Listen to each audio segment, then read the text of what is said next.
ఈ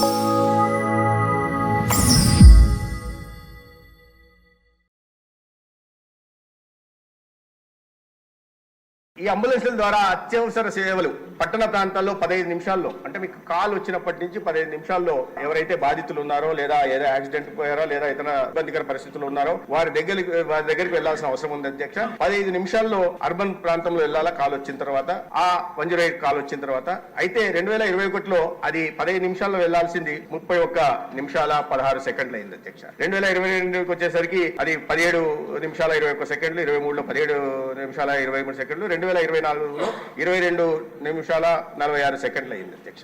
అధ్యక్ష, దీంట్లో మొత్తంగా అందిన అత్యవసర సేవలు ఒకసారి చూస్తే క్రిటికల్ ఎమర్జెన్సీస్ లో వెహికల్ ఇక్కడ దీంట్లో ఎన్ని గ్యాప్స్ ఉన్నాయి, ఎన్ని లోటుపాట్లు ఉన్నాయి, ఎంత డెఫిషియన్సీ ఉంది అనే విషయం, ఏ రకంగా పర్యవేక్షణ ఉండింది, ఏ రకంగా వారి సేవలు అందించాలనే విషయం, ఎంత లోపభూయిష్టంగా ఉండిందన్న విషయం ఇక్కడ అర్థమవుతుంది అధ్యక్ష. 2021 నుంచి 2024 దాకా మొత్తం టోటల్ ఎమర్జెన్సీ కాల్స్ వచ్చినవి 34,48,540 అయితే 60 నిమిషాలు పైన పట్టినవి 17,80,000 ఉన్నాయి అధ్యక్ష. అంటే ఆ రకంగా సేవలు అందించడం జరిగింది అధ్యక్ష.